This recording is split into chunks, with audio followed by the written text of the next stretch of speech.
Labas rytas visiems dar kartą. Labai smagu, kad susirinkote, prisijungėte. Tikiuosi gerai nusiteikę, tikiuosi darbingai nusiteikę. Na, o aš nematau jūsų, negirdžiu jūsų, bet žinau, kiek jūsų čia daug yra susirinkę, susijungę ir labai pirmiausia noriu padėkoti už tai, kad šį pirmąjį ketvirtadienio pusdienį nusprendėte praleisti su mumis, begvildenant šią vieną svarbiausių ir viena aktualiausių mums, o kartu ir jums temų, tai yra sutarčių įvykdymo užtikrinimo prievolių ir civilinės atsakomybės taikymas. Na, o šią temą pasikalbėti pasikviečiau jūs aš, Indrė Nausėdienė, ir mano kolegė Greta Bušniauskaitė. Labas rytas visiems, džiugu, kad susirinkote. O mūsų pradinė, ta pirmoji tema, apie ką mes norime aptarti, tai yra sutarties įvykdymo užtikrinimo priemonės, jų svarba, jų taikymas ir visa esmė susijusi su jais. Taigi, sutarties įvykdymo užtikrinimas. Kas jis toks yra, koks jo tikslas, kam jis reikalingas ir kodėl mes tiek daug dėmesio dabar jam skiriame. Sutarties įvykdymo užtikrinimo kaip teisinio instituto tikslas viešųjų pirkimų sutartyje yra perkančiai organizacijai užsitikrinti, kad jo sudaroma sutartis iš tikrųjų bus įvykdyta ir kad ji bus įvykdyta tinkamai. Viešųjų pirkimų įstatymas, kuris reglamentuoja viešųjų pirkimų vykdymo tvarką, nustato pareigą tarptautinių ir supaprastintų pirkimų dokumentuose, tarptautinių ir supaprastintų pirkimų sąlygose reikalauti, kad sutartis būtų užtikrinta. Kalbant apie mažos vertės pirkimus, tai juos reglamentuojantis mažos vertės pirkimų tvarkos aprašas tokios pareigos perkančiai organizacijai nenustato, tačiau perkančioji organizacija, vykdydama mažos vertės pirkimą, gali nuspręsti, kad jai sutarties įvykdymo užtikrinimas taip pat yra reikalingas ir pagristas. Ir jeigu perkančioji organizacija nusprendžia, kad ji taip pat mano esant reikalinga užtikrinti jos sudaromą sutartį, ji gali pirkimo dokumentuose įtvirtinti pareigą tiekėjui užtvirtinti sutartį, tačiau jeigu užtikrinti sutartį, tačiau jeigu perkančioji organizacija tą pareigą tiekėjui įtvirtina, ji privalo ir pasirūpinti, kad iš tikrųjų ta sutartis būtų užtikrinta ir kad sutarties įvykdymo užtikrinimo dokumentas jai būtų pateiktas. Na, o kokie yra tie sutarties įvykdymo užtikrinimo būdai, kokios yra tos sutarties įvykdymo užtikrinimo priemonės? Jų sąrašą, kalbant apie jų sąrašą, tai į tą jų sąrašą nukreipia pats viešųjų pirkimų įstatymas.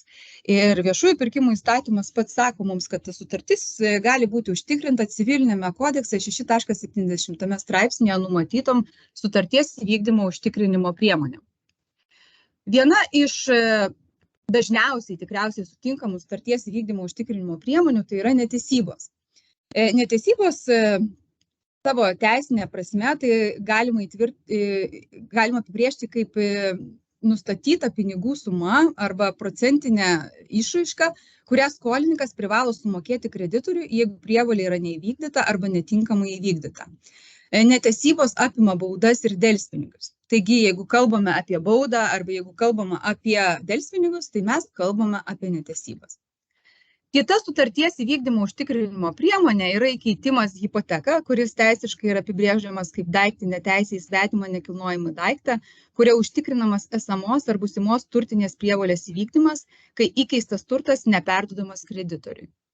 Dar viena sutarties įvykdymo užtikrinimo priemonė, kad ir rečiau sutinkama, bet tai yra laidavimas. Ir laidavimo sutartimi įstatymai yra nustatyta, kad laiduotojas už atlyginimą ar neatlygintinai įsipareigoja atsakyti kito asmens kreditoriui, jei tas asmuo, už kurį laiduojama, neįvykdys visos ar dalies savo prievolės. Dar viena sutarties įvykdymo užtikrinimo priemonė, apie kurią norėčiau aptarti ir kuri iš tikrųjų yra dažnas reiškinys mūsų viešųjų pirkimų sutartyse, tai yra garantija. Čia mes kalbam apie banko garantijas ir banko garantija teisiškai yra apibrėžiama kaip banko ar kitos kredito įstaigos raštu pateiktas įsipareigojimas sumokėti skolininko kreditoriui nustatytą pinigų sumą pagal kreditoriaus reikalavimą. Dar viena iš galimų sutarties įvykdymo užtikrinimo priemonių įtvirtinta civilinėme kodekse tai yra rankpinigiai.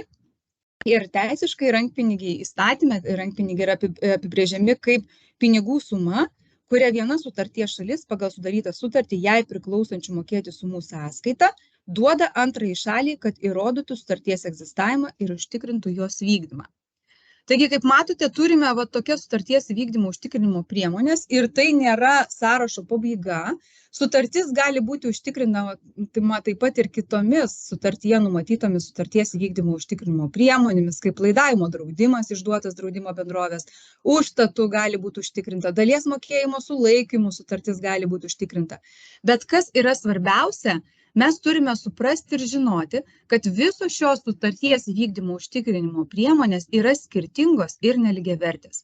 O tai reiškia, kad jeigu sutartis turi būti užtikrinta kažkuria iš šių sutarties įvykdymo užtikrinimo priemonių, sutarties užtikrinimas kita sutarties įvykdymo užtikrinimo priemonė nėra tinkamas. Bet apie tai detaliau pakalbėsime šiek tiek vėliau tolimesnėse skaidrėse. O kai mes žinome, kad tarptautiniuose pirkimuose, supaprastintuose pirkimuose užtikrinti sutartį yra privalu, kai žinome, kad mažos vertės pirkimuose sutartis užtikrinta gali būti, jeigu perkančioji organizacija mano, kad tai yra reikalinga ir pagrįsta, kai žinome, kokios tos yra sutarties įvykdymo užtikrinimo priemonės, pakalbėkime dabar apie tai, į ką reikėtų atkreipti dėmesį, kai nustatome sąlygą susijusią su sutarties įvykdymo užtikrinimu. Čia norėčiau pakviesti suklusti tuos, kurie dar tik rengia pirkimo dokumentus, dar tik rengia pirkimo sutarties sąlygas, ir tuos, kurie rengia, ir tuos, kurie planuoja rengti. Tai šiuo metu mes norime pateikti rekomendacijas, kurios, manau, taip pat labai galėtų prisidėti prie jūsų palengvinimo, kad ta sutartis būtų aiškesnė, lengviau įgyvendinama. Ir mūsų rekomendacijos tuo klausimu, kai jūs rengiate pirkimo dokumentus, pirmiausia yra susijusios su pačiu užtikrinimo būdu. Tai ką pirmiausia mes norime pasakyti? Tai norime pasakyti, jog jeigu jūs manote, tarkim, tarptautiniuose supaprastintuose pirkimuose jūs esate įpareigojami užtikrinti sutartį ar ne, mažos vertės pirkime, jeigu jūs manote, kad yra reikalinga ir jūs norite užtikrinti sutartį, jūs pirmiausia turite pagalvoti, ar ne, tai koks sutarties įvykdymo užtikrinimo būdas šiuo konkrečiu mano atveju man labiausiai tiktų ir labiausiai galėtų užtikrinti mano sutartį, ar ne? Tai galvojant apie tą konkretų užtikrinimo būdą ir jį renkantis, mes pirmiausia kviečiame pagalvoti, pasvarstyti, galbūt pakankamas užtikrinimo šios sutarties užtikrinimo būdas yra netesybos. Taigi pagalvokite, galbūt jūsų sutartis nėra jau tokios didelės vertės, galbūt jinai nėra tokia specifinė ir galbūt netesybos, delspinigiai arba bauda, kas įeina į netesybas, yra pakankama sutarties įvykdymo užtikrinimo priemonė jūsų sutarčiai užtikrinti.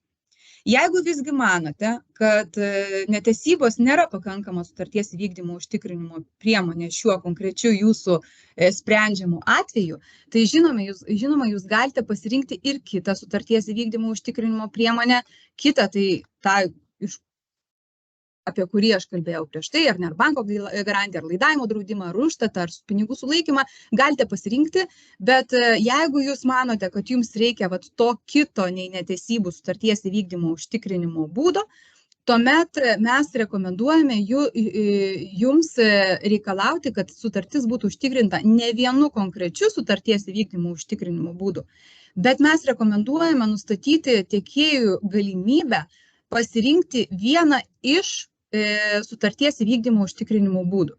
Reiškia, mes ką rekomenduojam, pavyzdžiui, pirkimo sąlygose nenustatyti, kad sutartis turi būti užtikrinta išskirtinai banko garantija, tik tai.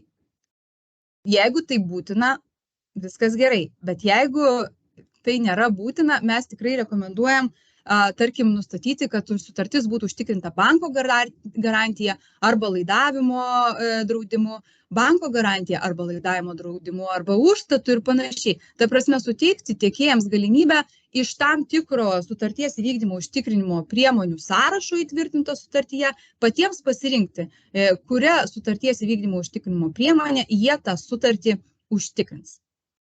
Kita mūsų rekomendacija, apie kurią norime pakalbėti ir į kurią norime atkreipti jūsų dėmesį, tai yra rekomendacija susijusi su forma. Kartais perkančioji organizacija prie savo pirkimo dokumentų prideda konkrečią formą ir pirkimo dokumentuose numato reikalavimą, kad tiekėjo teikiamas sutarties įvykdymo užtikrinimas būtų pateikiamas būtent konkrečiai toje formoje, kokią jie pridėjo prie pirkimo dokumentų. Tai šito mes tikrai nerekomenduojam prie pirkimo dokumentų tam dėti jokių formų, nes sutarties įvykdymo užtikrinimus išduoda kompetitingos institucijos, jūs turi savo pasitvirtintas formas ir teikia užtikrinimus savo patvirtintose formose. Todėl jeigu tiekėjas ateina pas tokią instituciją ir sako, ne, tai man tų užtikrinimą pateikti toje formoje, tai greičiausiai tas tiekėjas atsidurs problemoje ir negebės jums pateikti toje kitoje formoje sutarties įvykdymo užtikrinimo, o jūs, kaip perkančioji organizacija gavusi užtikrinimą toje kitoje formoje, turėsite spręsti, tai ką daryti, nes užtikrinimas pateiktas kitoje formoje nebuvo reikalauta pagal pirkimo sąlygas, ar ne? Tai tikrai mūsų rekomendacija nenustatinėti jokių formų užtikrinimui, tiesiog pasakyti, koks užtikrinimas turi būti pateiktas ir nustatyti tam užtikrinimui turininius elementus. Kita mūsų rekomendacija, kurią mes išgryninome per mūsų tą praktiką, kurios metu mes susidūrėme su sutarties įvykdymo užtikrinimais ar ne projektiniuose pirkimuose, tai mūsų rekomendacija yra susijusi su nuostolių rūšimi. Dažnai perkančiosios organizacijos pirkimo dokumentuose nustato, kad joms bus reikalinga, jog sutartis būtų užtikrinta tam tikrų sutarties įvykdymo užtikrinimo būdu, kuris padengtų visus nuostolius arba kuris padengtų tiesiog nuostolius. Ką reiškia nuostoliai? Nuostoliai teisiškai apima į savo sudėtį tiek tiesioginius nuostolius, tiek netiesioginius nuostolius. Tai kaip perkančioji organizacija pareikalauja pirkimo dokumentuose, kad tiekėjo teikiamas užtikrinimas turi apimti nuostolius, reiškia, jinai pareikalauja, kad tiekėjo teikiamas užtikrinimas apimtų ir tiesioginius nuostolius, ir netiesioginius nuostolius. O dažnai čia atsiranda tada ir problemos, nes faktiniai užtikrinimai, ne visi užtikrinimai gali būti apskritai teikiami netiesioginiams nuostoliams. Todėl perkančios organizacijos gauna užtikrinimus, kuriuose būna nurodyta, kad tas užtikrinimas padengs išskirtinai tiesioginius nuostolius. Ir ką mes turime? Mes turime, kad faktinis tada sutarties įvykdymo užtikrinimas netitinka pirkimo sąlygų, netitinka pirkimo sutarties.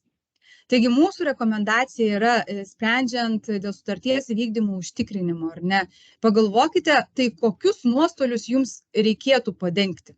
Kokius nuostolius tas užtikrinimas turėtų jums padengti. Ir mes rekomenduojame nustatyti labai aiškiai pirkimo dokumentuose, kad pateiktas užtikrinimas padengtų būtent tiesioginius nuostolius. Norėčiau dar pridėti, Indrė, kad dažnai būna, kuomet pačiuose pirkimuose ne tik apima nuostolio atlyginimą, bet dažnai būna numatyta dokumentuose, kad sumokėti tam tikrą sumą, kuri išreikšta, ir sumokėti už būtent netinkamą sutarties vykdymą, o paskui tas pats užtikrinimas yra pateikiamas dėl nuostolio atlyginimo. O nuostoliai, kaip žinoma, turi būti įrodinėjami. O kadangi nusimatome atlyginti tam tikrą sumą, tai mes jau prarandame tą galimybę ir tai netitinka pačios formos. Taip, tada mes vėl turime sutarties vykdymo užtikrinimą faktinį, kuris netitinka pirkimo sąlygų, ne? Nes pirkimo sąlygos sako, tu turėsi būti tokios sumos neužtikrinimas, ar ne tokia suma turi būti konkretiai išmokėta, o užtikrinime parašyta, kad bus atlyginami nuostoliai, kurie savo prasme ar ne turi būti įrodinėjami. Taip, labai gerai pastaba, Greta, ačiū tau. Ir toliau, toliau galbūt tęsiu, einant prie kitos rekomendacijos, tai kita rekomendacija yra susijusi su užtikrinimo dydžiu. Taigi, dėmesio, kai sprendžiate, o tai kokios vertės sutarties įvykdymo užtikrinimo man čia dabar reikėtų reikalauti. Tai mes rekomenduojame, kad keliant šitą reikalavimą, jūs reikalautumėte 5–10% sutarties įvykdymo užtikrinimo dydžio nuo sutarties vertės be PVM. Tai vat, keliant, iš tikrųjų, čia šitos rekomendacijos, kaip sakiau, yra labai svarbios tiems, kas dar tik tai rengia pirkimo dokumentus ir pirkimo sutarties sąlygas. Tai iš tikrųjų, rengiant šias sąlygas, atkreipkite dėmesį, tai kokiu sutarties užtikrinimo būdu jūsų sutartis turi būti užtikrinta, kokiu sutarties užtikrinimo būdu jūsų sutartis būtų proporcinga, kad būtų užtikrinta, ar ne, nes reikalavimas susijęs sutarties su įvykdymo užtikrinimu yra taip pat reikalavimas, kuris turi atitikti perkamą objektą ir turi būti proporcingas. Taigi ir užtikrinimo būdas turi būti proporcingas perkamam objektui. Atkreipkite dėmesį į nuostolių rūšis, kaip sakėm, ar ne, reikalaukite tiesioginių nuostolių. Atkreipkite dėmesį, kad nebūtų reikalaujamas užtikrinimo dydis, užtikrinimo vertė per didelė, ar ne. Tai vat turėkite omeny, keldami šį reikalavimą. Na ir mūsų tos rekomendacijos šitom taip pat dar neapsiriboja. Ką mes dar norėtume rekomenduoti, keliant reikalavimą susijus sutarties įvykdymo užtikrinimu, tai reikalavimas susijęs su užtikrinimo pateikimu. Taip, nuostatoje dėl užtikrinimo būna visada nenurodyta, per kiek laiko tas sutarties įvykdymo užtikrinimas turi būti pateiktas. Taigi mes rekomenduojame, kad nustatant tokį reikalavimą, jūs reikalautumėte, kad pasirašius sutartį ar sutarties vykdymo užtikrinimas būtų pateikiamas ne anksčiau kaip per 10 darbo dienų. Manoma, kad tai yra protingas terminas užtikrinimui pateikti. Nes jeigu jūs nustatysite ypač trumpą sutarties įvykdymo užtikrinimų pateikimo terminą, tai tiek tiekėjai susidurs su problemomis jį pateikti, tiek jūs susidursite taip pat su problemomis, spręsdami, ką daryti, kai tiekėjas vėluoja pateikti tą sutarties įvykdymo užtikrinimą. Kita rekomendacija mūsų rengiant pirkimo sąlygas, tai žinoma pasirūpinti pirkimo dokumentų sutaptimi. Tai reiškia, jeigu keliate tą sutarties reikalavimą susijusiu sutarties įvykdymo užtikrinimu, patikrinkite, ar skelbime ir kitose pirkimo dokumentuose informacija, pats reikalavimo turinys susijęs sutarties įvykdymo užtikrinimu yra tapatus visose pirkimo dokumentuose. Tai ir skelbime, ir kitose pirkimo dokumentuose. Kita rekomendacija yra susijusi su proporcingumu. Proporcingumo, kaip minėjau, ar ne tas jūsų keliamas reikalavimas dėl sutarties įvykdymo užtikrinimo, pasirinkta priemonė sutarčiai užtikrinti, turi būtinai būti proporcinga perkamam objektui. Mes jau kalbėjome apie tai, kad jeigu ar ne, turite įvertinti visų pirma, galbūt jūsų sutartį pakanka užtikrinti netesybomis, jeigu jūs ją turite užtikrinti, arba jeigu neturite, bet norite užtikrinti sutartį, ar ne, tai pirmiausia pasvarstykime, gal užtikrinti pakanka netesybom, jeigu nepakanka netesybom, pasirinkime kitą sutarties įvykdymo užtikrinimo būdą, kuris reikalauja tam tikrų finansinio indėlio tiekėjų, bet manote, kad yra būtinas ar ne. Tai pasirinkite kitą ir turėkite omeny, kad už tam tikrą netinkamą sutarties įvykdymo užtikrinimą neturėtų būti reikalaujami 2 sutarties įvykdymo užtikrinimai, ar ne? Tai pasirūpinkite tuo, kad už vieną netinkamą sutarties įvykdymo užtikrinimą būtų nustatytas tik tai vienas sutarties užtikrinimas. Taigi yra tokios mūsų rekomendacijos, rengiant pirkimo sąlygas ir rengiant pirkimo sutarties nuostatas. Na, o dabar atkreipti dėmesį į tuos, kurie jau yra parengę sutarties pirkimo dokumentus, sutarties nuostatas, paskelbė pirkimą, planuoja jau sudaryti sutartį ir šiuo metu tiesiog laukia sutarties įvykdymo užtikrinimo. Tai belaukiantiems sutarties įvykdymo užtikrinimo ir tiems, kurie ateityje jo lauks, noriu pasakyti, kad tas terminas, per kurį reikia pateikti sutarties įvykdymo užtikrinimą, yra be galo svarbus.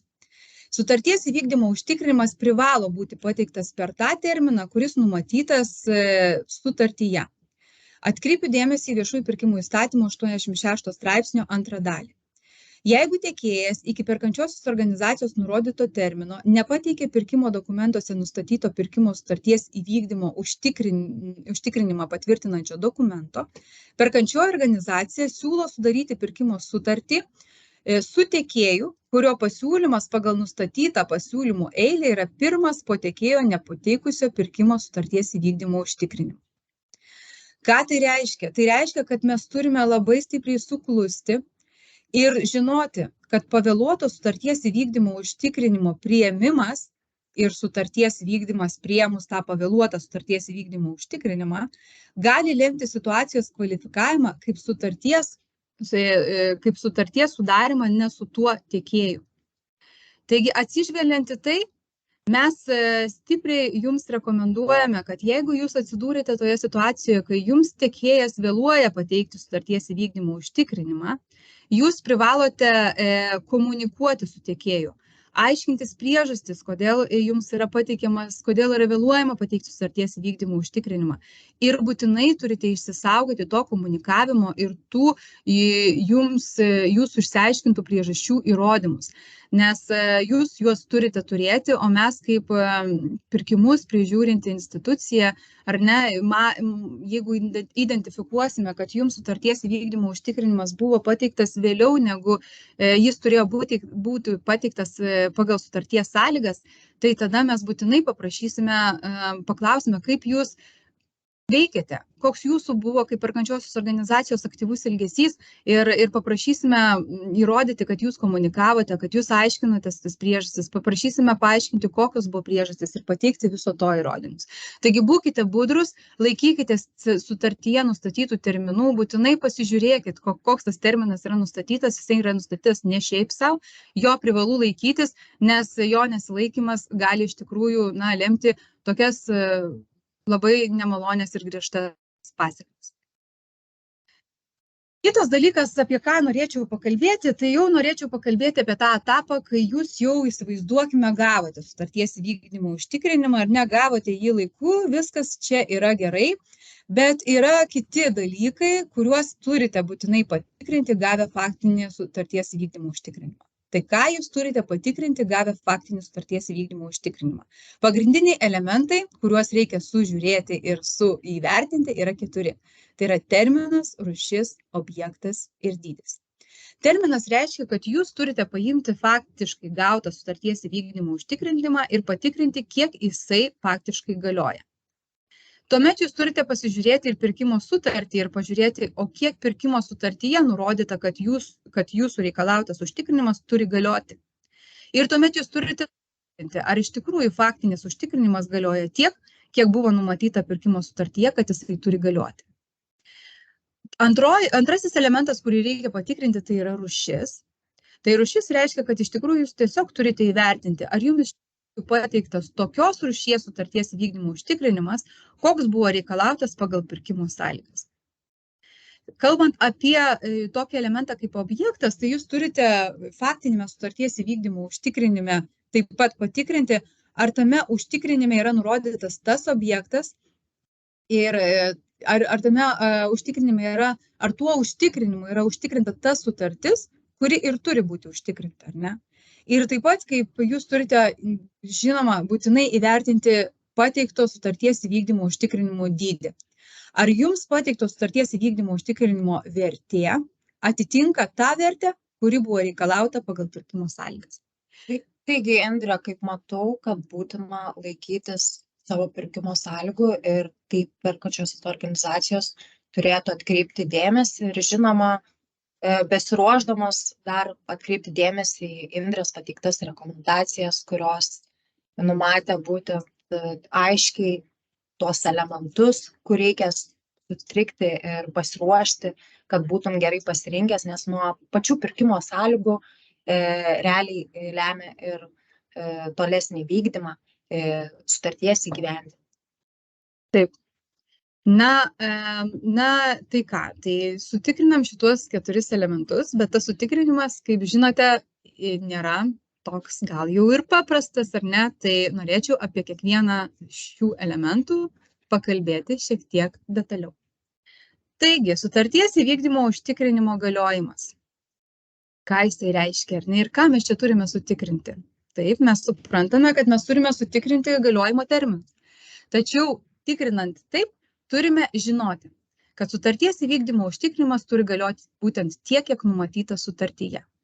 Ir jeigu sutartyje yra nustatyta sąlyga, kad sutarties įvykdymo užtikrinimas turi apimti visą sutarties galiojimo laikotarpį.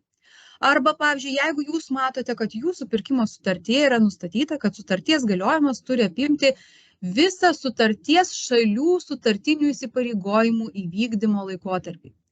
Ką tai reiškia? Tai reiškia, kad jums pateiktas sutarties įvykdymo užtikrinimas neturi galioti iki bent kada. Jisai neturi galioti iki tada, kada tiekėjas suteikia perkamą objektą, o jisai turi galioti ir iki tada, kada tiekėjas suteikia perkamą objektą, ir iki tada, kada perkančioji organizacija apmoka už tą perkamą objektą. Taigi būkite atidūs, jeigu pas jūs nustatyta tokia pirkimo sąlyga, kad turi galioti visą sutarties galiojimo laikotarpį, tai turėkite omeny, kad užtikrinimas turi galioti tiek ir netrumpiau. Ir pažiūrėkite į sutartį, aišku, pirmiausia, kiek ta sutartis jūsų galioja, bet dažniausiai sutartis galioja juk iki visiško sutartinių įsipareigojimų įvykdymo. O ką reiškia visiškas sutartinių įsipareigojimų įvykdymas? Tai reiškia perkamas objektas suteiktas ir už tą perkamą objektą apmokama. Taigi, jeigu jūs turite tokią sąlygą, pasitikrinkite, ar jūsų užtikrinimas iš tikrųjų galioja iki visiško sutartinių įsipareigojimų įvykdymo, kaip numatyta sutartyje, arba iki visiško sutarties galiojimo, kaip numatyta sutartyje. Taigi, kitas dalykas, ką taip pat dar norėčiau prie to paties akcentuoti, tai kad jūs turite ne tik pasitikrinti, turite sutartį ir turite pasižiūrėti tą sutartį ir pasitikrinti, kiek mano sutartį nustatyta, kad užtikrinimas turi galioti ir ar faktinis užtikrinimas galioja tiek ir ar, pavyzdžiui, faktinis užtikrinimas galioja tiek ilgai, kiek aš nusimačiau pagal savo sutartį, ar ne?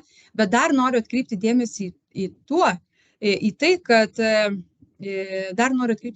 tai, kad rengiant pirkimo sąlygas taip pat labai svarbu įvertinti yra taip, ar iš tikrųjų pirkimo sąlygose aš nusistačiau protingą tą terminą, kiek man turi galioti tas sutarties vykdymo užtikrinimas. Reikėtų rengiant pirkimo sąlygas pagalvoti, ar iš tikrųjų reikia, kad sutarties įvykdymo užtikrinimas galiotų visą sutarties galiojimo laikotarpį. Arba ar reikia, kad galiotų tiek, kiek vykdomi yra sutartiniai įsipareigojimai. Jeigu nėra tiek reikalinga, tai reikėtų ir nustatyti atitinkamą pirkimo sąlygą. Taip pat, kalbant apie sutarties įvykdymo užtikrinimo galiojimo terminus, labai svarbu pasakyti, kad sutarties įvykdymo užtikrinimas ir pratęsimai, jeigu jie yra reikalingi, naujai pateikiami užtikrinimai, turi galioti nenutrūkstamai. Negali būti tam tikro tarpo, jeigu, pavyzdžiui, sutartyje pasakyta, kad užtikrinimas turi galioti visą sutarties galiojimo laikotarpį, negali būti laiko tarpo, kada užtikrinimas negalioja. Ir čia aš norėčiau prisiminti iš tikrųjų projekto vykdytojų kartais teikiamus argumentus, kurie bando pateisinti tam tikrą laiko tarpą, kada negalioja užtikrinimas, bando pateisinti tuo, kad, tarkim, buvo nustatytas tam tikras dienų terminas užtikrinimo pratęsimui pateikti. Taip, terminas nustatytas užtikrinimo pratęsimui pateikti, bet jisai yra skirtas užtikrinimo pratęsimui pateikti ir jisai nereiškia, kad tą terminą gali negalioti sutarties įvykdymo užtikrinimas. Reikia labai svarbu atidžiai skaityti sutartį. Ir jeigu jūsų sutartis leidžia tam tikrų laikotarpių negalioti sutarties įvykdymo užtikrinimui, tai taip, jisai gali tada negalioti. Bet jeigu sutartis jūsų nurodo, kad jūsų užtikrinimas turi galioti visą sutarties galiojimo laikotarpį, arba, pavyzdžiui, visą darbų iki tol, kol darbai bus įvykdyti, ar ne, tai jūs turite užtikrinti, veikti pagal sutarties nuostatas ir užtikrinti, kad tame nustatytame laikotarpyje nebūtų jokio laiko tarpo, kada sutarties įvykdymo užtikrinimas negaliotų. Taip pat labai svarbu pasakyti, kad jeigu jums kyla poreikis pratęsti sutarties vykdymo užtikrinimą, jis būtinai turi būti tokios rūšies ir tokios vertės ir tokio turinio, koks buvo numatytas pačioje pirkimo sutartyje ir pirkimo dokumentuose. Kaip Indrė dėl vėlavimo, kuomet vėluoja pateikti tiekėjai sutarties įvykdymo užtikrinimą? Apie vėlavimą mes būtinai pakalbėsime šiek tiek vėliau, tolimesnėse skaidrėse, ar ne? Ir būtinai aš turėsiu tą skaidrę ir mes tuoj pakalbėsime apie tai, ar ne? Bet dabar norėčiau pakalbėti apie situaciją, su kuria taip pat mūsų praktikoje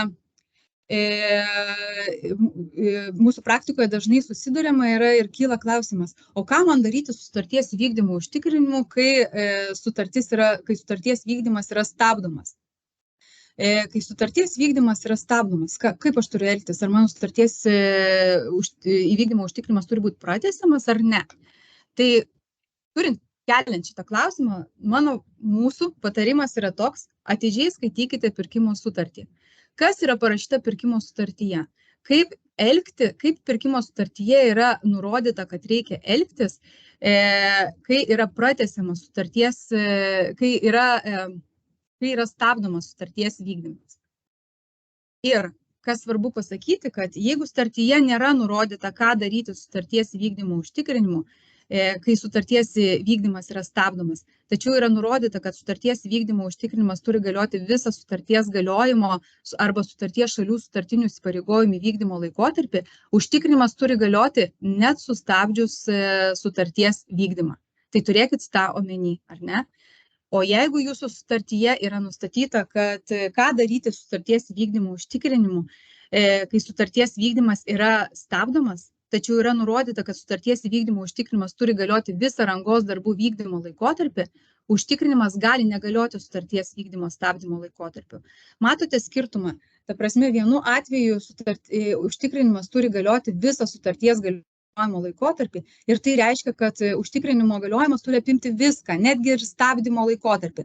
O kitu atveju mes turime pirkimo sutarties sąlygą, kuriame nustatyta, kad sutarties vykdymo užtikrinimas turi galioti rangos darbų vykdymo laikotarpiu. Tai reiškia, kad aš kaip perkančioji organizacija turiu turėti užtikrinimą tada, kai realiai yra vykdomi darbai. Tai reiškia, kai realiai darbai yra nevykdomi, kai sutarties vykdymas yra stabdomas, aš sutarties įvykdymo užtikrinimo turėti neprivalau. Taigi vėl, dar kartą labai stiprus akcentas. Įvertinkite savo sutartis, peržiūrėkite sutarties sąlygas ir pagal tai nustatykite, koks jūsų elgesio modelis sustabdžius sutarties vykdymą turi būti. Kita situacija, kada mes kartais nuo karto susidurime ar ne su ją ir kurią taip pat norime aptarti, kyla klausimas, ar būtina pratęsti sutarties įvykdymo užtikrinimą, kai tiekėjas vėluoja suteikti perkamą objektą. Ir čia mano akcentas yra taip pat tas patarimas jums. Skaitykite pirkimo sutarties nuostatas ir skaitykite jas ne tik toje konkrečioje nuostatoje, kur jums parašyta apie tą sutarties įvykdymo užtikrinimą, bet skaitykite sutartis turiningai ir sistemiškai. Ką tai reiškia?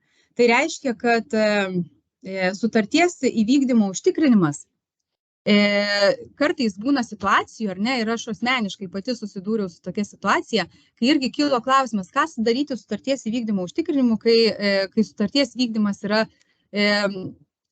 pradelsiamas. Ir tarsi atrodė iš pat pradžių, kad pirkimo sutartyje nėra nuostatos, kuri sakytų, ką daryti tokioje situacijoje.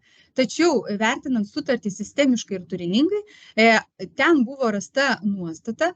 Nuostata reglamentuoja delspinigius, kuri nurodė, kad yra skaičiuojami delspinigiai, ar ne? Bet pasiekus delspinigiams tam tikrą vertę, užsakovas gali prieš tai raštu įspėjęs vykdytoją ne vėliau kaip per 3 darbo dienas išskaičiuoti delspinigių sumą iš vykdytojų mokėtinų sumų arba pasinaudoti sutarties įvykdymo užtikrinimu ir nutraukti sutartį.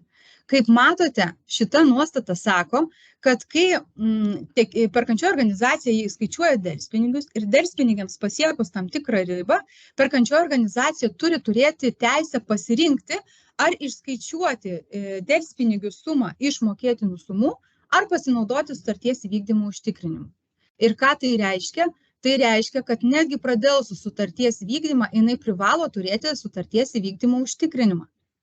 Ir mano patarimas ir moralas šitos skaidrės ir akcentas šitos skaidrės, kad skaitykite sutartį ir skaitykite sutartį turiningai ir sistemingai, vertinant ir siekiant atsakymo, vertinant per visas sutarties nuostatas. Nes tas atsakymas, ar reikia sutarties įvykdymo pratęsimo arba naujo sutarties įvykdymo ar ne, gali būti įtvirtintas ne tik konkrečioje toje nuostatoje, kuri reglamentuoja jūsų tą konkretų sutarties įvykdymo užtikrinimą ar ne, bet ir kitose nuostatose, kurios, tarkim, reglamentuoja kitus sutarties įvykdymo užtikrinimus, tokius kaip netesybos. Kitas dalykas, ką norėčiau akcentuoti ir ką norėčiau pažymėti visiems, o norėčiau akcentuoti todėl, kad dažnai susiduriama su šiuo argumentu projekto vykdyto paaiškinimuose, tai Civilinio kodekso 6.88 straipsnis. Kokia teisinė reikšmė šito yra straipsnio? O šitas straipsnis atrodo taip. Ir jis nurodo, kad kai buvo laiduota tik tam tikram laikui arba užtikrinta terminuota prievolė, laidavimas baigėsi, jeigu kreditorius per 3 mėnesius nuo tos dienos, kurią suėjo laidavimo terminas ar prievolės įvykdymo terminas, nepareiškė laiduotojų ieškinio. Na ir šita nuostata perkančios organizacijos naudojasi siekdamas pagrįsti tam tikrą terminą, kada nebuvo galiojančio užtikrinimo. Perkančios organizacijos pasitaiko tikrai ne vienas ir ne 2 atvejai, dažnai sako, žiūrėkit, bet pas mane buvo pateiktas sutarties vykdymo užtikrinimas ir pagal šitą Civilinio kodekso nuostatą jisai dar galioja 3 mėnesius po to užtikrinimo pabaigos. Tai noriu atkreipti dėmesį į šitą nuostatą ir šitos nuostatos reikšmę. Šita nuostata tikrai nereiškia, kad užtikrinimas dar galioja 3 mėnesius po to užtikrinimo galiojimo pabaigos. Šita nuostata reiškia, kad per 3 mėnesius nuo užtikrinimo pabaigos jūs turite teisę pareikšti reikalavimą dėl laikotarpio, kada užtikrinimas dar galioja. Taip pat atkreiptinas dėmesys į tai, kad šita nuostata yra taikytina išskirtinai laidavimui, todėl kitiems sutarties įvykdymo užtikrinimams ji yra netaikintina. Na, o dar ką svarbu pažymėti, kalbant apie tai, kad kartais perkančios organizacijos, bandydamos pagrįsti, ar ne, kaip sakiau, naudoja šitą nuostatą ir naudoja ją ne tik laidavimui, bet ir laidavimo draudimui. Akcentas tas, kad laidavimas ir laidavimo draudimas yra 2 skirtingos sutarties įvykdymo užtikrinimo priemonės. Ir laidavimo draudimui šita nuostata yra netaikytina. Pasitaiko atveju, kai pačiame laidavimo draudime būna įtvirtinta tokia nuostata, ar ne? Bet dar kartą akcentuoju. Taip, jeigu laidavimo draudimo taisyklėse yra įtvirtinta tokia nuostata yra taikoma, tačiau dar kartą akcentuoju, kad ji nereiškia, kad užtikrinimas galioja dar 3 mėnesius po sutarties įvykdymo užtikrinimo galiojimo pabaigos. Šita nuostata, ar jinai taikytina pagal įstatymą, ar jinai taikytina laidavimo draudimui, nes tai nustatyta laidavimo draudimo taisyklėse, jinai reiškia tik tai, kad per 3 mėnesius galima pareikšti reikalavimą už laikotarpį, už įvykį, kuris įvyko tada, kai dar sutarties įvykdymo užtikrinimas galioja. Na, o dabar prieikime galbūt prie praktinės situacijos, kurią turėjome ir kurią norime aptarti. Ir kaip mūsų kolegos praeitose mokymuose minėjo irgi, kad, ką geriausia daryti, tai geriausia pasimokyti taip iš svetimų klaidų ir tiesiog tikrai labai atidžiai skaityti sutartį. Tai noriu pristatyti situaciją, būtent susijusią taip pat su sutarties vykdymo užtikrinimu ir jo galiojimu. Tai šioje situacijoje buvo pasirašyta pirkimų sutartis, darbai turėjo būti užbaigti, kaip matote, iki šito termino. Ir pirkimo sutartis nurodė tokias sąlygas, kad sutarties įvykdymo užtikrinimas turi būti pateiktas toksai, kad jo galiojimo terminas turi netrumpesnis kaip 15 mėnesių nuo sutarties įgaliojimo dienos. Buvo taip pat sutartyje nustatyta, kad sutartyje nustatyta tvarka ir sąlygomis reikia pateikti sutarties įvykdymo užtikrinimą ir jeigu sutarties įvykdymo užtikrinimo buvo pasinaudota arba jo galiojimo terminas pasibaigė iki sutarties galiojimo pabaigos, rangovas įsipareigoja pateikti užsakovui pratęstą arba naują sutarties įvykdymo užtikrinimą patvirtinantį dokumentą. Sutartis taip pat numatė tokią taisyklę, kad tuo atveju, kad jeigu darbai sustabdomi ar darbų atlikimo terminas yra pratęsiamas, tai turi būti atitinkamai pratęstas ir tas sutarties įvykdymo užtikrinimas. Ir taip pat sutartis numatė nuostatą, kad jeigu rangovas nepateikė užsakovui sutarties įvykdymo užtikrinimo atnaujinimo arba pratęsimo, užsakovas tada automatiškai sulaiko tam tikrą sumą pinigų ir kuri atitinka tą sutarties įvykdymo užtikrinimą ir tai tampa sutarties įvykdymo užtikrinimu užstatu. Na ir toje situacijoje buvo laiko tarpas, kada sutarties įvykdymo užtikrinimas negaliojo. Ir, žinoma, buvo komunikuojama su perkančiaja organizacija, projektų vykdytojai, aiškinamos priežastys, kodėl tam tikrų laikotarpių sutarties įvykdymo užtikrinimas negaliojo. Ir perkančioji organizacija teikė paaiškinimą ir jinai argumentavo to, kad rangovas atsisakė pateikti užtikrinimo pratęsimą, kadangi pati draudimo bendrovė neišdavė jau jo, nes neturėjo pagrindo tęsti, akcentuodama, kad draudimas gali maksimaliai galioti sutartyje numatytų terminų su galimais sustabdymais ar pratęsimais. Ir taip pat perkančioji organizacija argumentuodama teikia, kad, pažiūrėkite, sutartyje nustatyta, kad sutarties įvykdymo užtikrinimo pratęsimas yra galimas tik tuo atveju, kai darbai yra sustabdomi arba darbų atlikimo terminas pratęsiamas. Ir jinai sakė, kad kadangi faktiškai nėra pasirašyto papildomo sutarimo su užsakovu dėl darbų pratęsimo, todėl jinai argumentavo, kad ir to sutarties įvykdymo užtikrinimo pratęsimo nereikia. Ir taip pat jinai pridėjo, kad tą pirminį sutarties įvykdymo užtikrinimą jinai pateikė tokį, kokį reikia, tokios rūšies, kokio reikia, tokio galiojimo, kokį reikia. Todėl jinai laikėsi pozicijos, kad sutarties įvykdymo užtikrinimo toje konkrečioje situacijoje nereikėjo. Visgi, išnagrinėjus šitą visą situaciją, buvo priimta tokia išvada, kad perkančioji organizacija ir rangovas nors ir nesudarė atskiro susitarimo, papildomo susitarimo dėl darbų atlikimo termino pratęsimo, tačiau faktiškai darbai buvo vykdomi ilgiau, nes iš tikrųjų buvo nustatyta, kad darbų vykdymas buvo uždelstas, ar ne, ir tas priėmimo perdavimo aktas buvo pasirašytas vėliau, negu buvo numatyta tuos darbus užbaigti pagal pirkimo sutartį.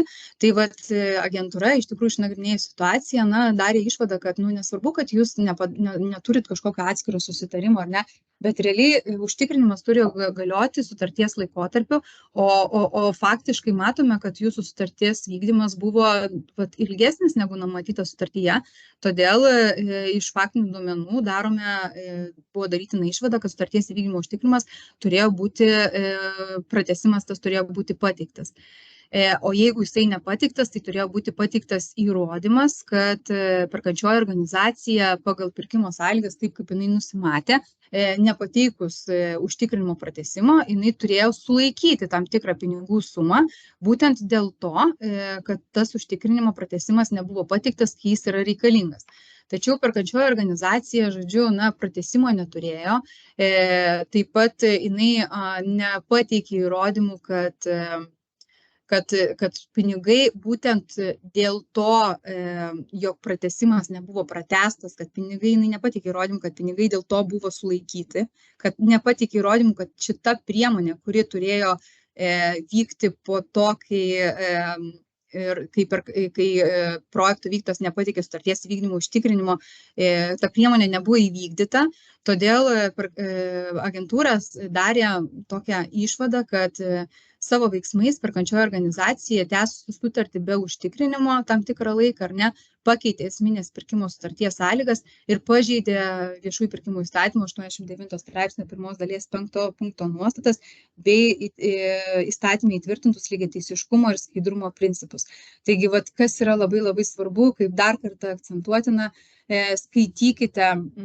skaitykite sutartis, vertinkite, kokios yra sutarties nuostatos, kiek turi galioti jūsų sutarties įvykdymo užtikrinimas, kokie veiksmai sutartyje nustatyti, jeigu rangovas taip, pavyzdžiui, vykdant dėl pirkimo sutarties, jeigu rangovas jums nepateikė sutarties įvykdymo užtikrinimo pratęsimo, kai jisai yra būtinas pagal pirkimo sutartį ir atitinkamai veikite. Tiek apie tą sutarties įvykdymo užtikrinimo galiojimą.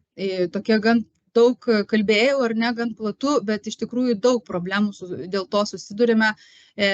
Užtikrinimai patikimi dažnai galiojantis ne tiek, kiek numatyta pagal pirkimo sutartį. Todėl dar kartą akcentuojame, labai atidžiai paskaitykite pirkimo sutartys ir vertinkite, o kiek jūsų sutarties įvykdymo užtikrinimas turi galioti. Ir jeigu jūs neturite dar pakankamai dokumentų, kurių jums reikia, tai įvertinkite tai, pasiprašykite tų dokumentų ir kad jūsų sutarties vykdymas būtų užtikrintas pagal taip, kaip numatyta sutartyje. Taigi kitas svarbus akcentas, ką reikėtų pažymėti, tai ir ką kalbėjom apie tai, kaip vienas iš elementų, kurį būtina sutikrinti, siekiant įvertinti, ar jums pateiktas sutarties įvykdymo užtikrinimas yra toks, koks numatytas pagal pirkimo sutartį, tai yra sutarties įvykdymo užtikrinimo rūšis. Labai svarbu, kad jūsų pirminis užtikrinimas, kuris teikiamas, ir tolesni užtikrinimo pratesimai ar nauji užtikrinimai, kurie yra teikiami, jeigu tai yra būtina pagal pirkimo sutarties sąlygas. Labai svarbu, kad visi šitie užtikrinimai būtų išimtinai tik tos rūšies, kokios rūšies buvo reikalauta pagal pirkimo sutartį. Jeigu reikalauta banko garantija pagal pirkimo sutartį, tai jums turi būti pateikta banko garantija. Jeigu reikalauta banko garantija arba laidavimo draudimas, tai jums turi būti pateikta arba banko garantija, arba laidavimo draudimas. Ir tas pats kalbėtina apie pratesimus. Pratęsiant sutartį negalit, jeigu sutartyje nustatyta, kad jums reikia pateikti banko garantiją arba laidavimo draudimą, ir staiga prireikia pratęsti sutarties įvykdymo užtikrinimą ar pateikti naują, negalite sugalvoti pasinaudoti kitų sutarties įvykdymo užtikrinimu ir, nežinau, sulaikyti pinigų sumą. Turite vadovautis savo pirkimo sutarties sąlygomis. Vadovautis pirkimo sutarties sąlygomis ir turėti omenyje, kad visi sutarties įvykdymo užtikrinimai yra skirtingi, jie nėra lygiaverčiai, todėl turėkite omenyje, kad garantija tai nėra tas pats, kas laidavimo draudimas, todėl jeigu reikalaujama garantija, jums sutartis negali būti užtikrinta laidavimo draudimu. Ir turėkite omenyje, kas dar dažnai yra maišoma, kad laidavimas ir laidavimo draudimas taip pat yra ne tos pačios sutarties įvykdymo užtikrinimo priemonės. Taigi, jeigu jums reikalaujama pagal sutartį pateikti laidavimo draudimą, tai pateikia laidavimą ar ne, laidavimo sutartį nereiškia, kad jūs pateikite tai, kad jums buvo pateikta tai, kas reikia. Labai atidžiai vertinkite, ar pateikta sutarties įvykdymo užtikrinimo rūšis yra ta, kuri yra reikalinga pagal pirkimo sutartį. Na ir dar vienas elementas, ar ne, tai yra sutarties įvykdymo užtikrinimo vertė. Sutarties įvykdymo užtikrinimo vertė. Kaip sakėm, reikia sutikrinti, tai labai svarbu, kad jums faktinis užtikrinimas būtų pateiktas tokios vertės, kokia buvo reikalauta pagal pirkimo sutartį. Ir kilus poreikiui pateikti naują sutarties įvykdymo užtikrinimą ar jį pratęsti, būtina atsižvelgti pirkimo sąlygas ir sutartį, žinoma, ir vertinti, ar naujai teikiamas sutarties įvykdymo užtikrinimas, jo pratęsimas neturi būti teikiamas kitos vertės, nei buvo pateiktas pirminis sutarties įvykdymo užtikrinimas. Ką tai reiškia, ne? Tai reiškia, kad vėlgi labai atidžiai įsivertinkite sutartį, ne? Gali būti taip, kad jūsų pirkimo sutartyje yra nurodyta, kad pirminis sutarties įvykdymo užtikrinimas yra pateiktas nuo, tarkim, sutarties kainos, ar ne? O pavyzdžiui, kiti sutarties įvykdymo užtikrinimai, ten užtikrinimų pratęsimai arba nauji sutarties įvykdymo užtikrinimai, jeigu jie yra reikalingi, gali būti, kad nustatyta bus, kad jie turi būti pateikti nuo tuo metu esančios faktinės sutarties kainos ar nuo pasikeitusios sutarties kainos. Gali būti taip numatyta sutartyje. Tada turėkite omenyje, kad jūsų sutarties įvykdymo užtikrinimo pratęsimai arba nauji sutarties įvykdymo užtikrinimai, ar ne, jie turi būti jau pateikti kitos vertės, ar ne, nes jie turi būti skaičiuojami nebe nuo tos pirminės sutarties vertės, o nuo kitokios sutarties vertės. Bet tai vėlgi turit labai atidžiai skaityti sutartį. Ir jeigu parašyta sutartyje, ar ne, kad nuo pasikeitusios vertės reikia skaičiuoti, pateikti sutarties įvykdymo užtikrinimo pratęsimus, tai ir nuo pasikeitusios pirkimo sutarties vertės turite juos pateikti. Jeigu to neparašyta, tai žinoma ir sutarties įvykdymo užtikrinimo pratęsimai ir nauji užtikrinimai, jeigu kyla poreikis juos pateikti, turi būti teikiami pagal tiesiog tą paskaičiuojant pagal tą vertę, tokios vertės, kokia yra numatyta pačioje sutartyje. Na ir kas yra labai svarbu ir su kuo mes susidurėme, kalbant apie tą pirkimo sutarties vertę, tai susidurėme su tokia situacija, dažnu atveju, ir norime ją labai atkreipti dėmesį. Pirkimo sutartyje yra nustatyta, kad užtikrinimo suma yra 10% nuo sutarties kainos be PVM. Labai aiškiai nustatyta, ar ne? 10% nuo sutarties kainos. Ir štai perkančioji organizacija gauna sutarties įvykdymo užtikrinimą, kuriame nustatyta tokia sąlyga ir pasakyta, kad laiduojama suma mažėja proporcingai draudėjo pagal sutartį įvykdytų statybos darbų sumai. Ką tai reiškia? Kaip Jūs manote? Ar iš tikrųjų, ar toks faktinis sutarties vykdymo užtikrinimas atitinka sutartį? Greičiausiai, kad neatitinka. Ar ne? O neatitinka todėl, kad, kaip matote, sutartis reikalavo, kad užtikrinimas būtų pateiktas labai konkrečios sumos. Ar ne? O faktinis užtikrinimas sako, kad tas mano pateiktas užtikrinimas, jisai mažės. Jeigu faktinis užtikrinimas mažės, o aš pagal pirkimo sutartį nustačiau, kad užtikrinimas turi būti konkrečios sumos ir nenumačiau jokių sąlygų, kad tas užtikrinimas gali mažėti. Tai jeigu aš nenumačiau savo pirkimo sutartyje galimybės, kad tas užtikrinimas gali mažėti, kad užtikrinimo suma gali mažėti, tada toksai faktiškai pateiktas sutarties įvykdymo užtikrinimas laikomas kaip neatitinkantis pirkimo sutarties sąlygų ir todėl aš kaip perkančioji organizacija turėčiau reikalauti kitokio sutarties įvykdymo užtikrinimo, kuris jau atitiktų mano pirkimo sutarties sąlygas. Na, o jeigu jau atsitiko taip, kad priėmiau tokį sutarties įvykdymo užtikrinimą, ar ne? Na, tai greičiausiai tai turėtų būti kvalifikuojama kaip esminis sutarties pakeitimas pagal viešųjų pirkimų įstatymo 89 straipsnio 1 dalies 5 punktą, nes atitinka 89 straipsnio 4 dalies sąlygas ir, žinoma, pažeidžia lygiateisiškumo, skaidrumo principus. Taigi, dar vienas dalykas, ką taip pat labai svarbu aptarti ir ką šiek tiek jau užsiminiau aš savo ankstesnėse skaidrėse, tai yra nuostolių rūšis. Nuostolių rūšis, ar ne? Tai kaip minėjau jau, ar ne, kai keliate pirkimo sąlygas, pagalvokite apie tai, kokius nuostolius jūs norite, kad jūsų reikalavimas užtikrinimas padengtų. O jeigu jūs jau vykdote pirkimo sutartį, tai atkreipkite dėmesį ir įvertinkite, o kaip sutartyje jūs nusistatėte, ar ne, kokius nuostolius turi padengti jūsų sutarties įvykdymo užtikrinimas, ar ne, ir įvertinkite, ar iš tikrųjų jums faktiškai pateiktas užtikrinimas dengia tuos nuostolius, kuriuos jūs numatėte, kad turi dengti užtikrinimas pagal pirkimo sutartį. Kaip žinote, nuostoliai yra tiesioginiai ir netiesioginiai, ar ne? Ir tiesioginiai nuostoliai yra realiai patirtos išlaidos, o netiesioginiai nuostoliai negautos pajamos. Tai jeigu dar rengiate pirkimo dokumentus, tai rekomendacija apskritai reikalauti, kad reikalaujamas užtikrinimas padengtų tik tiesioginius nuostolius, o jeigu jau turite tokią sutartį, kuri numato, kad pateiktų užtikrinimų turi būti padengti nuostoliai, tai, jūs turite užtikrinti, kad jums tas tiekėjas pateiktų tokį užtikrinimą, kuris ir dengtų, bet ne tik tiesioginius nuostolius, nes kitu atveju toks faktinis sutarties įvykdymo užtikrinimas neatitiktų jūsų nustatytų pirkimo sąlygų ir tai vėlgi būtų kvalifikuojama kaip esminių sutarties keitimo. Dar apie nuostolių rūšis, ar ne?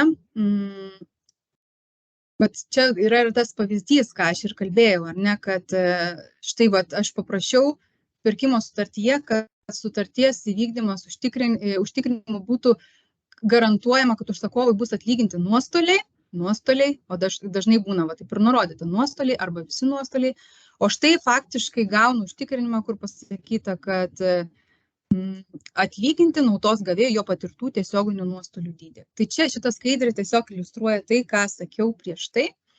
Ir toks faktinis užtikrinimas būtų laikomas kaip neatitinkantis pirkimo sutarties sąlygų, todėl būkite budrus, įsivertinkite, labai atidžiai žiūrėkite rengdami pirkimo dokumentus ir įsivertinkite tai, kas yra nustatyta jau sudarytoje ir vykdomoje jūsų pirkimo sutartyje. Na, o dabar tiesiog reziumuojant visą tai, ką pasakiau, tai ką labai noriu pasakyti dar kartą, kad jeigu jūs rengiate pirkimo dokumentus, būkite labai budrus ir atidus, nes jūs kaip perkančioji organizacija patys turėsite užtikrinti, kad tų pirkimo sąlygų būtų laikomasi. Kartais tos pirkimo sąlygos yra tokios, kurių neina laikytis ar neįmanoma, neišduodamas toks sutarties vykdymo užtikrinimas, ar ne? Ar dar yra kitos kokios nors priežastys, dėl ko negalima gauti tokio užtikrinimo. Tai tada jūs tiesiog atsidurite tokioje padėtyje, kai, turite spręsti, ką daryti, ar ne, atsidurite probleminėje situacijoje, nes jūs privalote laikyti savo pirkimo sąlygų ir priimti tik tai tokį užtikrinimą, kokį reikalaujate pagal pirkimo sąlygas. Taigi, rengiant pirkimo dokumentus, būkite atidus. Vykdant pirkimo sutartį, įvertinkite atidžiai, kokius dokumentus turite, kokių dokumentų jums dar reikia. Pasistengkite amortizuotis.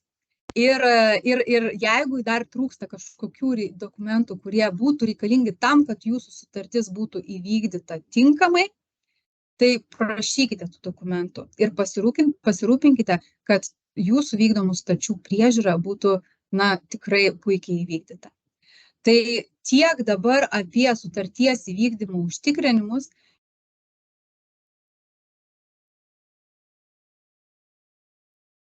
Ir dabar norėčiau pristatyti savo antrą temą. Tikiuosi, kad iš Indrės pasisėmėt informacijos ir dabar pakalbėsime apie civilinės atsakomybės draudimus bei jų taikymą viešuosiuose pirkimuose.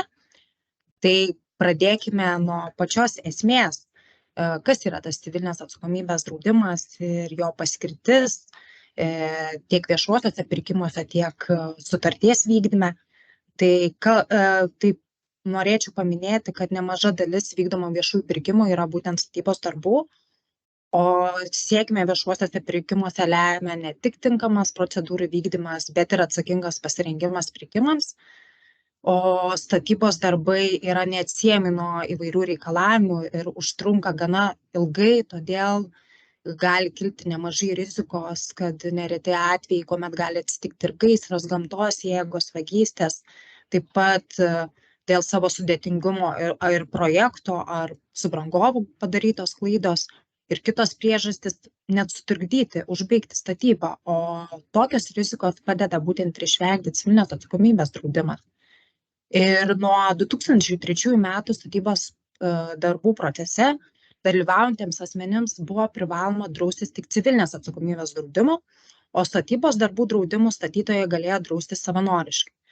Tačiau tik skaudus įvykiai, kuomet 2013 metais lapkričio mėnesį Rygoje įgriuvo prekybos centro stogas ir nusinešė net 54 žmonių gyvybės, o nelaimės pagrindinė priežastis ir buvo būtent nustatyti statybos normų pažeidimai, tai sustiprino ir iniciatyvas Lietuvoje, kuomet imta aktyviau diskutuoti ir apie statybos darbų draudimo būtinumą. Ir jau mes nuo 2017 metų sausio 1 dienos turime, kad daugelis statybos darbų turi būti apdrausti ir jiems privalomas civilinės atsakomybės draudimas. Tai norėčiau pradėti nuo pačio reglamentavimo. Tai vienas iš svarbiausių įstatymų, kurie reglamentuoja pačią statybų eigą, tai yra statybos įstatymas, kuris taip pat reglamentuoja atvejus, kuomet vykdant statybos darbus, projektuojant statinį, atliekant techninę priežiūrą ar statinio ekspertizę yra privalomas civilinės atsakomybės draudimas. To pačio įstatymo 40 straipsnis būtent apibrėžia patį draudimo objektą ir kokios yra sudaromos draudimo sutartys. Tai projektuotojo, projekto dalies ekspertizės rangovo, dalies ekspertizės rangovo, techninio prižiūrėtojo, statytojo, civilinė atsakomybė, statinio statybos rekonstravimo, remonto atnaujinimo, griovimo ir kultūros paveldo statinio tvarkomieji statybos darbai ir civilinės atsakomybė draudžiami privalomuoju draudimu. Taip pat neatsižvelgiant į statinio projektavimo ir statybos finansinius šaltinius, statinio nuosavybės formą bei statinio projektuotojo, projekto dalies ekspertizės rangovo, statinio ekspertizės rangovo, statinio techninio prižiūrėtojo, statybos rangovo ir užsakytojo juridinį statusą.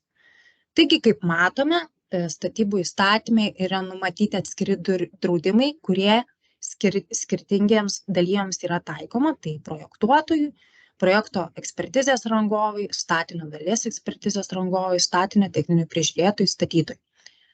Tai kai darbai sutarties pagrindų, pavyzdžiui, viešųjų pirkimų, perduoti vykdyti rangovai, tai jis privalo būti apsidraudęs statybų ir civilinės atsakomybės draudimu tam tikrais atvejais.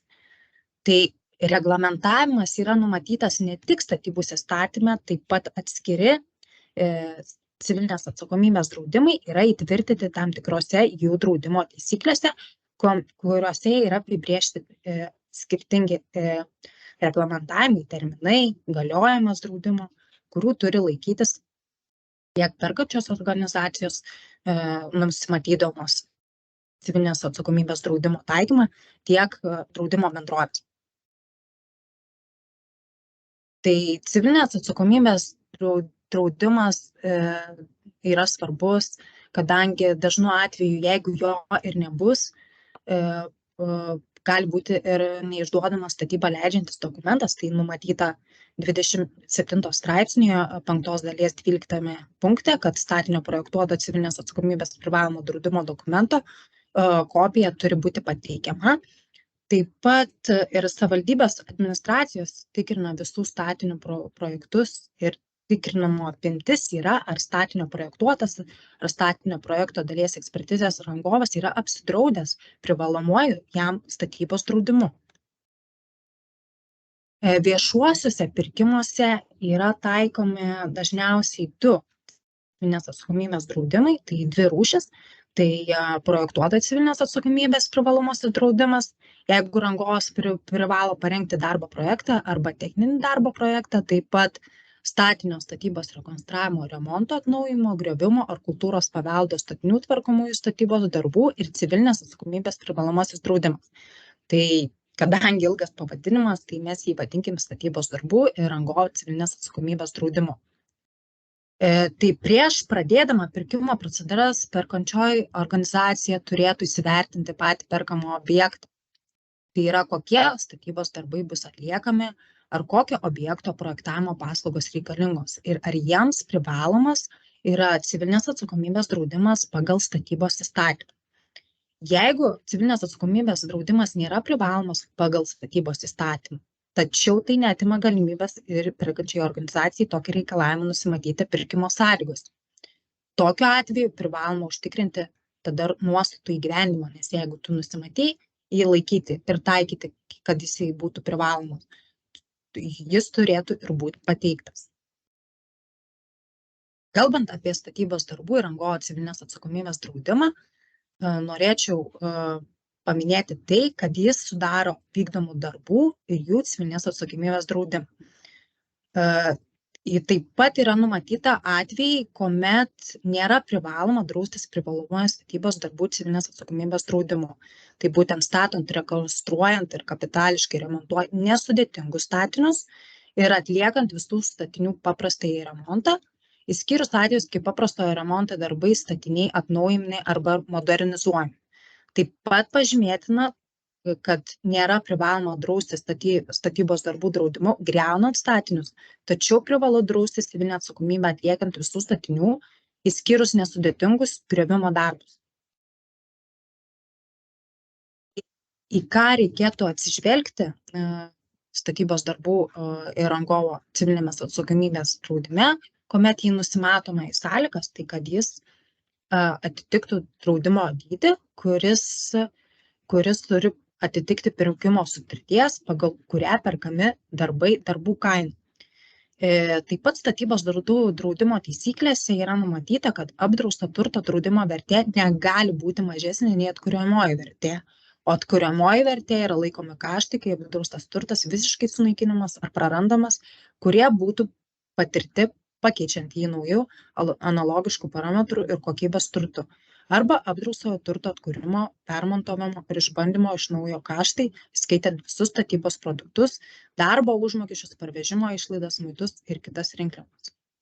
Taip pat minimali kiekvieno statinio draudimo suma negali būti mažesnė nei 43 400 vienam draudžiamajam įvykiui. Tai, kaip matome, turi kiekvienas statinys draudžiamas atskirai. Taip pat svarbu atsižvelgti ir į patį draudimo laikotarpį, kad draudimas turi galioti nuo darbų pradžios iki darbų rezultato perdavimo dienos, jeigu sutartyje nenumatyta kitaip. Civilinės atsakomybės draudimo apsaugos laikotarpis negali būti trumpesnis nei 2 metai nuo darbų rezultato atidavimo naudoti dienos.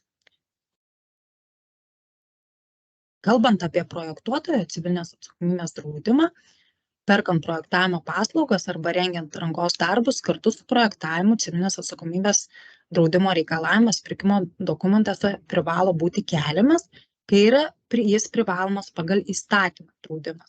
Ir gali būti keliamas, nors įstatymas to nereikalauja, jei perkančioji organizacija pati nusprendžia, kad tokį reikalavimą yra kelti pagrįstą.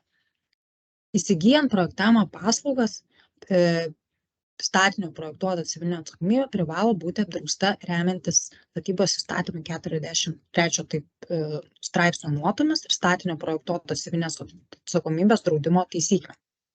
Tai ir nepriklauso nuo to, ar šios paslaugos projektavimo bus perkamos savarankiškai atskiru pirkimu, ar jūs kartu pirksite su darbais projektavimo paslaugas.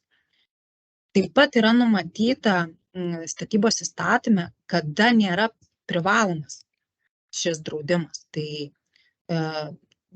drausti statinio projektuoto civilinės atsakomybės privalomuoju draudimu neprivalom projektuojant nesudėtingus statinius.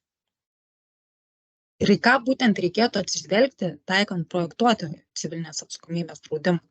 Tai lygiai taip pat į draudimo sumą, kad turėtų būti nemažesnis nei minimalius numatytas dydis. O minimali draudimo suma, apdraudžiant civilinę atsakomybę, yra draudžiama už vieno statinio projektą, turi būti nemažesnė kaip 43 400 draudžiamajam įvykiui. Tai kuomet draudžiama už vieną statinio projektą. O minimali draudimo suma, draudžiant atsižvelgus į projekto įmonės projektavimo darbų mastą per metus, turi būti nemažesnė kaip 289 600 eurų. Tai kuomet yra sudaroma darbų projektavimo sutartis dėl kelių projektų. O kalbant apie draudimo laikotarpį, tai statinio projektavimo pradžia iki Civilinio kodekso 6 knygos 698 straipsnio pirmoje dalyje, pirmam punktą nurodyto garantinio termino pabaigos, kai draudimo sutartis sudaroma dėl atskiro statinio projekto, kuris sudaroma nuo statinio projektavimo pradžios iki statinio projektavimo pabaigos arba statinio projekto įgyvendinimo priežiūros pabaigos, jeigu užsakovas sudaro atitinkamą su draudėju sutartį. Taip pat dėl atskirai, dėl pačių projektavimo sutarčių, kuomet sudaromos projektavimo įmonės sudaro vieniems metams sutartis, tai nuo draudimo sutarties taip pat įsigaliojimo dienos, kuris nutvirtintas mano minėtame civilinio kodekso straipsnėje nurodyto garantinio termino pabaigos, draudimo sutarties galiojimo laikotarpiu perduotų užsakovams statinio projekto ir jų dalių, kurių projektavimo darbų rangos sutartis buvo pasirašytos po statinio projektuotojo civilinės atsakomybės privalomų draudimo sutarties įsigaliojimo dienos.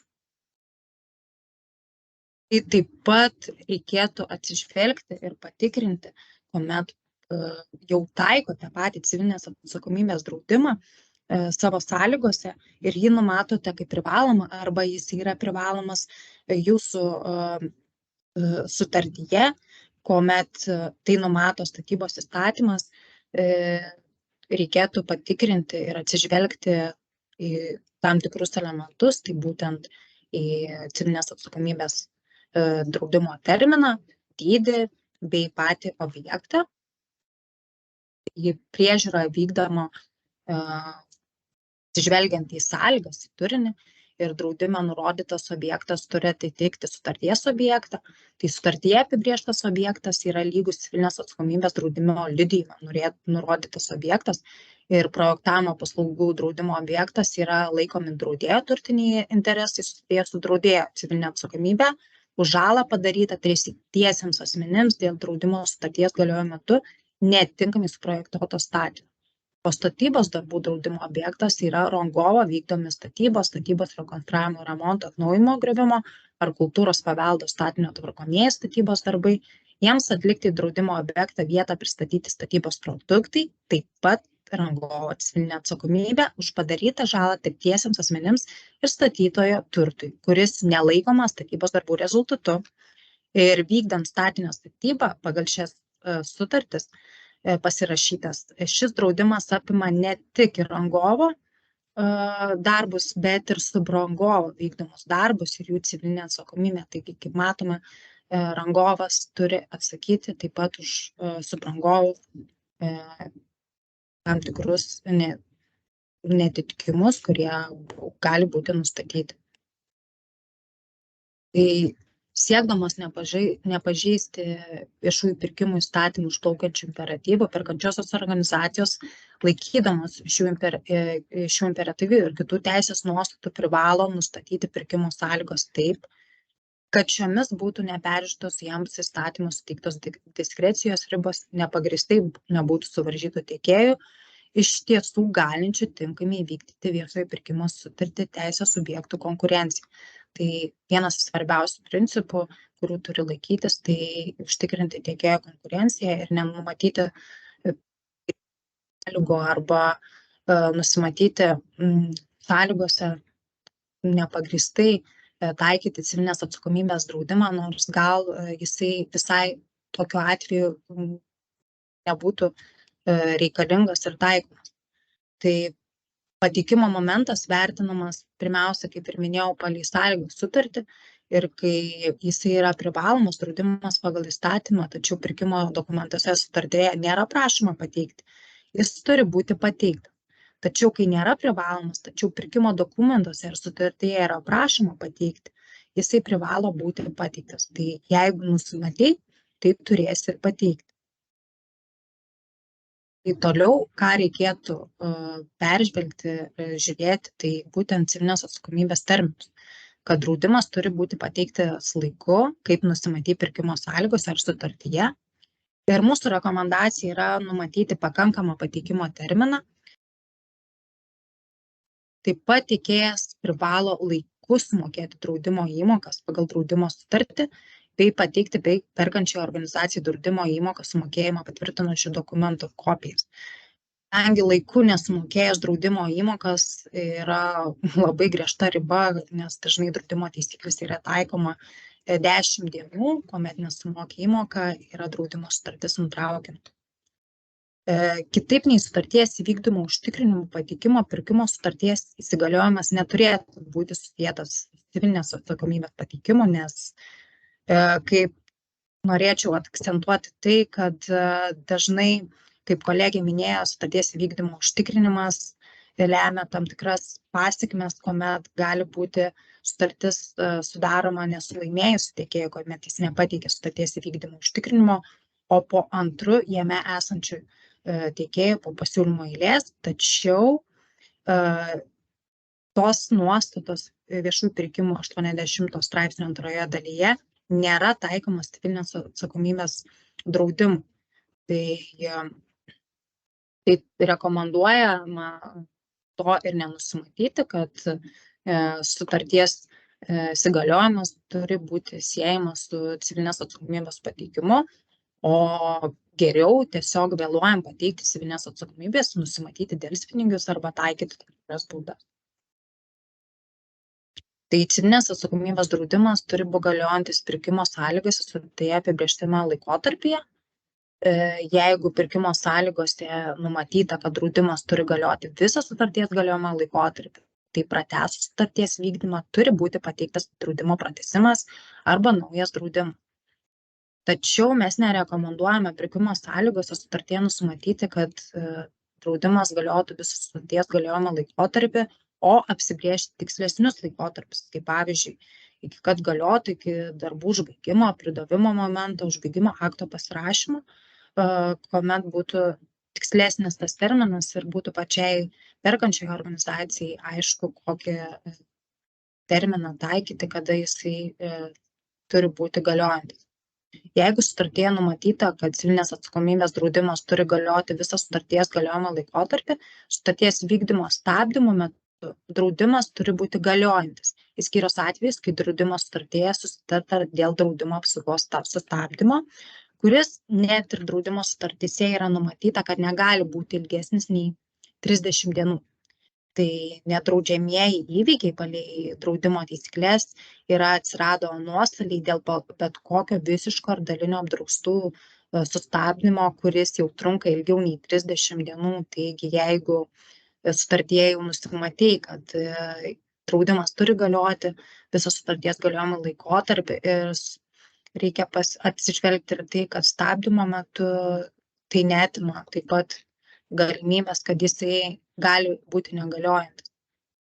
Ir taip pat įtvirtinta griežta nuostata statybų įstatyme, kad jeigu draudimo sutartis buvo nutraukta ar pasibaigė anksčiau negu nurodyto draudimo liudijime ar polise, draudėjas per 10 darbo dienų privalo sudaryti naują draudimo sutartį, nes veiklos vykdymas be draudimo sutarties yra laikomas kaip veiklos vykdymų neturint teisės virstis šią veiklą.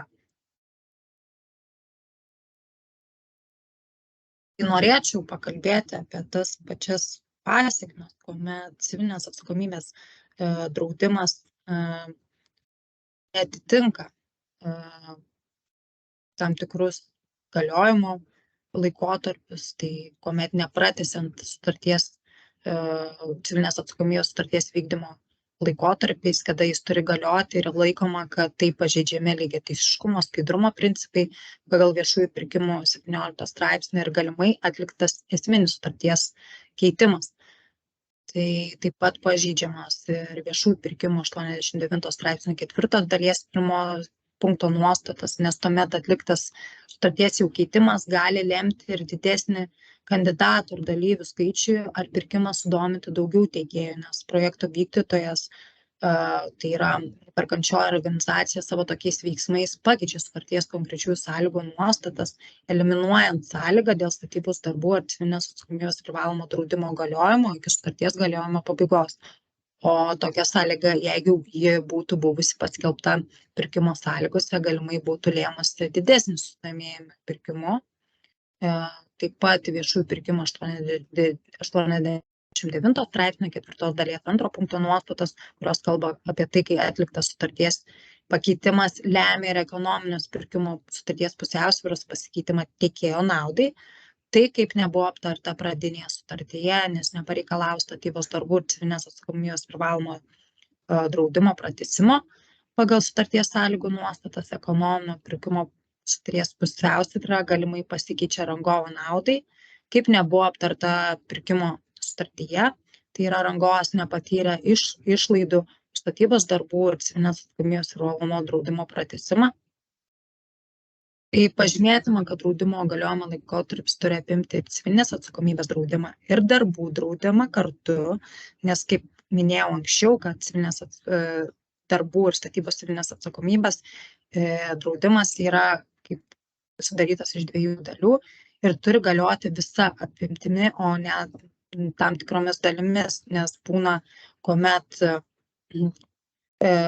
pasibaigia vienas pats civilinės atsakomybės draudimas, statybos darbų ir civilinės atsakomybės, bet pratęsus, tai yra pratęsimas tik tais dėl vieno objekto, pavyzdžiui, dėl darbų arba dėl civilinės atsakomybės, tai toks draudimas nebūtų laikomas tinkamu, kadangi sąlygos yra numatyta, kad taikomas visam objektui, tai yra civilinės atsakomybės darbams ir civiliniai atsakomybei. Tai norėčiau aptarti ir praktinius pavyzdžius, ne tik sausai dėstyti teoriją, kurie truputį bus įdomesni ir jums, ir iš kurių galėtume mes taip pat pasimokyti kiekvienas ir žinoti, kaip ateityje elgtis, kad to išvengti. Tai buvo toks atvejis, kad sutartyje buvo numatyta, kad rangovas iki darbų pradžios privalo pateikti užsakovui įrodymą, kad rangovas yra apsidraudęs savo civilinę atsakomybę ir darbus, kaip numatyta statybos įstatyme. Bei pateikti tinkamai patvirtintas draudimo liudijimų kopijas. Privalomo draudimo sutartis turėjo galioti nuo statybų darbo pradžios iki užbaigimo statybą. Tai yra darbų perdavimo užsakovams, kuomet yra ištaisomi defektai, jeigu jie yra, ir atliekamos statybos darbų užbaigimo procedūros ir surašomas galiausiai statybos užbaigimo aktai. Buvo šiuo atveju nustatyta, kad kada buvo surašytas statybos užbaigimo aktas, tačiau draudimo liudijime galiojimo data pabaiga buvo nurodyta daug anksčiau negu pats surašytas statybos užbaigimo aktas. Ir buvo galiausiai taip, kad statybos darbų ir civilinės atsakomybės privalomo draudimo rangovas neturėjo laikotarpių nuo 2021 metų gruodžio 3 iki 2022 metų gegužės 16 dienos. Tai perkančioji organizacija stengiasi ištaisyti klaidą ir pateikia naujus draudimus, tai yra išduotus civilinės atsakomybės draudimo polisus, galiojusius laikotarpį, kurie įrodytų, kad rangovas yra apsidraudęs civilinės atsakomybės draudimu ir galioja aptariamų darbų vykdymo laikotarpį. Tačiau buvo nustatyta, kad tokie neatitikimai, kad draudimo liudijime nurodytas reaktyvus draudimo laikotarpis, tai yra draudimo liudijime išvardinta draudimo apsauga, galiojo nuo darbų pradžios, tačiau tai nėra tinkamas draudimo dokumentas. Norėčiau atkreipti dėmesį dėl to, kad draudimo liudijimas išduotas dar vėliau, negu buvo pasirašytas statybos užbaigimo aktas. Tai yra praėjus daugiau kaip nei metams nuo draudimo liudijimo galiojimo termino pabaigos. Tai nežiūrinti tai, kad jame numatyta retroaktyvi draudimo apsauga, pats draudimas buvo išduotas ne tik po statybos darbų rezultato perdavimo perkančiajai organizacijai, bet ir pasibaigus tai pačiai sutartį. Tai jisai neturi jokios prasmės.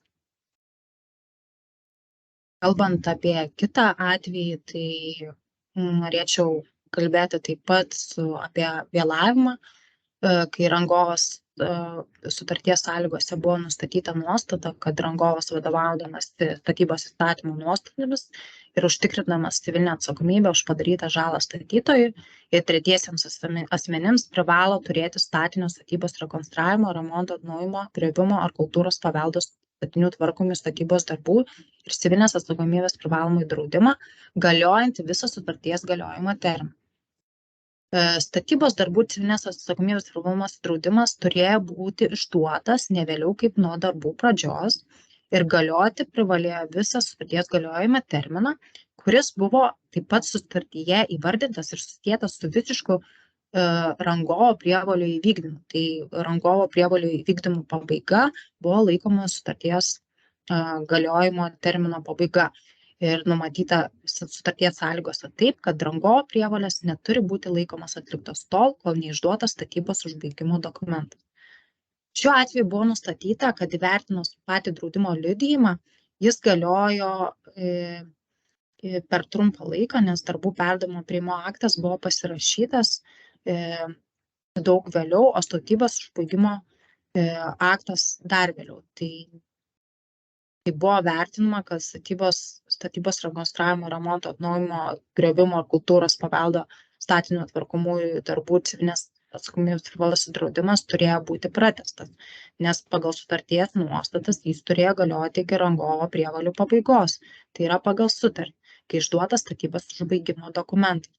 Tačiau, kaip matome, vėl išplaukia ta mintis, kad pati perkančioji organizacija nesilaikė savo sąlygų, todėl reikėtų atkreipti dėmesį tuos terminus ir jeigu jūs nusimatėte, kiek taikyti, kiek jisai galioja civilinės atsakomybės draudimas, tokį terminą turėtumėte ir taikyti savo sutartyje ir praktikoje.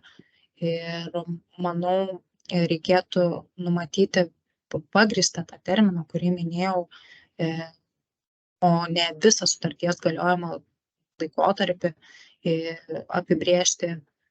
Gal užtektų tiesiog numatyti iki kuomet yra priduodamas rezultatas, nes dažnai aktas pasirašomas ir dar vėliau, o tai įtakoja ir tai, kad draudimas dažnai išbrangsta. Tačiau dabar norėčiau prieiti ne tik pakalbėti apie terminus, bet pakalbėti apie tos atvejus, kuomet draudimas neatitiko ir objektų. Tai šiuo atveju buvo nustatyta, kad neapėmė visų statybos darbų, kurie buvo įsigyti. Tai yra draudime buvo numatyta drausta veikla, bendrieji statybos darbai. O sutarties sąlygose nustatyta, kad buvo įsigyti kapitalinio remonto darbai, kurie privalėjo būti atliekami vadovaujantis techninio darbo projektu.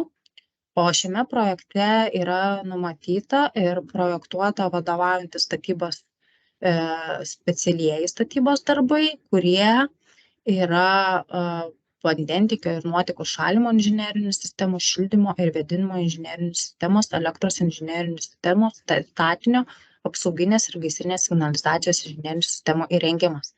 Tai pagal statybos reglamentą specialieji statybos darbai taip pat numato, kad apima ir vandentiekio ir nuotekų šalinimo inžinerinės sistemos darbus, kaip ir buvo numatyta sutartyje. Taip pat statybos įstatymo 3 dalis nustatyta, kad draudžiant statinio statybos rekonstravimo, remonto, atnaujinimo, modernizavimo, griovimo, kultūros paveldo tvarkomuosius darbus ir civilinę atsakomybę, draudimo objektas yra rangovo vykdomi statybos, rekonstravimo, remonto, atnaujinimo, griovimo ar kultūros paveldo statinio tvarkomieji statybos darbai. Jiems atlikti į draudimo objekto vietą pristatyti statybos produktai ir taip pat rangovo civilinė atsakomybė. Taigi, kaip matome, jie apima visus statybos darbus. Tai atsižvelgiant į išdėstytas teisės aktus nuostatas buvo daroma išvada, kad statybos įstatymo nustatytas reikalavimas apdrausti visus statybos darbus yra neįskiriant juos į bendruosius ar specialiuosius, nei jų dalį, pavyzdžiui, tik bendruosius statybos darbus. Ir įvertinus nustatytą techninį darbo projektą, kuris buvo kartu pateikiamas sutartimi, jame buvo numatyta, kad įsigyti ne tik bendruosius, bet ir specialiuosius darbus, kurie draudimu buvo nenumatyti. Taigi, kaip matome, būna, kad ne tik draudimas neapima ir statybos darbų ir kartu civilinės atsakomybės, bet ir neapima visų darbų, kurie yra numatyti pagal sutartį. Todėl taip pat reikėtų vėl vertinti ir pačius pirkimo sąlygos dokumentus, taip pat statybos dokumentai, kaip žinoma, yra labai didelios apimties, taip pat reikėtų ir techninį projektą pasižiūrėti, nes vien ir tai galima iš jo nustatyti, ar jam yra privalomas statybos draudimas iš vis pagal įstatymą ir tuomet tai nustatyti pirkimo sąlygose ar sutartyje. Tai vis sugrįžtų nuo to, kad pirmiausia, mes kaip visada turėtume įsivertinti patį objektą pirkimo, įsivertinti susijusius dokumentus su pirkimo objektu, pasiruošti taip techninę užduotį, kad ji būtų aiški tiek dalyvaujančiams dalyviams pirkimuose, tiek pačiai perkančiai organizacijai, kuomet yra privaloma jai taikyti statybos draudimą ar projektavimo draudimą, įsigyjant projektavimo paslaugas sutartyje ir tik numačius tuomet, kai ir galioja ir yra privaloma pagal statybos įstatymą ir kitus įgyvendinančius įstatymus taip išlaikysit ir visą vientisumą ir išvengsite klaidų. Tai tiek norėjau šiandien pasakyti apie statybos darbų draudimą. O susumuojant, Greta, tikriausiai mes, ką galėtume uždėti, kokius akcentus. Tai pagrindiniai akcentai tikriausiai būtų, kalbant mano tema apie sutarties vykdymo užtikrinimo dokumentus, tai kad labai svarbu, jog jie būtų pateikti per tą terminą, kuris numatytas pagal sutartį, ar ne? O jeigu jūs matote, kad tas užtikrinimas yra pateikiamas vėliau negu numatytas terminas sutartyje, tai jūsų pareiga yra veikti aktyviai, aiškintis priežastis, aiškintis, ar tos priežastys, dėl kurių yra vėluojama, yra objektyvios ir būtinai turėti, išsisaugoti to įrodymus, nes mes kaip priežiūra vykdant instituciją būtinai pamatę, kad užtikrinimas buvo pateiktas pavėluotai, tų įrodymų iš jūsų paprašysime. Taigi, užtikrinimas turi būti pateiktas pirkimo sutartyje nustatytų terminų, užtikrinimas turi būti pateiktas tokio turinio, kokį turinį nustatė jūsų pirkimo sutartyje, todėl labai atidžiai apie tą turinį pagalvokite dar rengiant pirkimo sąlygas, ar ne? Ir kas labai yra svarbu, kad, jeigu iš tikrųjų jūsų užtikrinimas bus pateiktas pavėluotai ar ne, be jokių objektyvių priežasčių ir priimtas pavėluotas užtikrinimas ir vykdoma toliau sutartis, jeigu jūs priimsite užtikrinimą, kuris bus ne to turinio, kurio reikalavote pagal pirkimo sąlygas, tai tokia situacija gali būti kvalifikuojama kaip sutarties sudarimas ne su tuo tiekėju. Tad būkite atsargus, atidus tiek teikiant pirminį pasiūlymą, tiek teikiant vėlesnius sutarties vykdymo užtikrinimo pratęsimus ar naujus užtikrinimus, jeigu kyla poreikis juos tęsti. Nes jeigu ir vėliau kyla poreikis pratęsti sutarties vykdymo užtikrinimą ar pateikus naują užtikrinimo, jis nebus pateiktas arba bus pateiktas ne tokio turinio, koks turi būti pateiktas, tai vėlgi mes kalbėsime apie neatitikimą, apie viešųjų pirkimų sutarties keitimą ir nemalonės pasekmes visiems, ar ne? Tai tiek apie užtikrinimą, tiek apie civilinės atsakomybės draudimą, taip pat ar neturi būti pateiktas laiku, ar neturi jisai būti pateiktas tokio turinio ir apimti tai, kas numatyta yra pagal įstatymą. Tai labai tikimės, kad pažymėjome tuos momentus, kuriuos norėjome pažymėti ir kad tikrai labai efektyviai ir galėjome prisidėti prie sutarties vykdymo priežiūros, kurią įgyvendinate.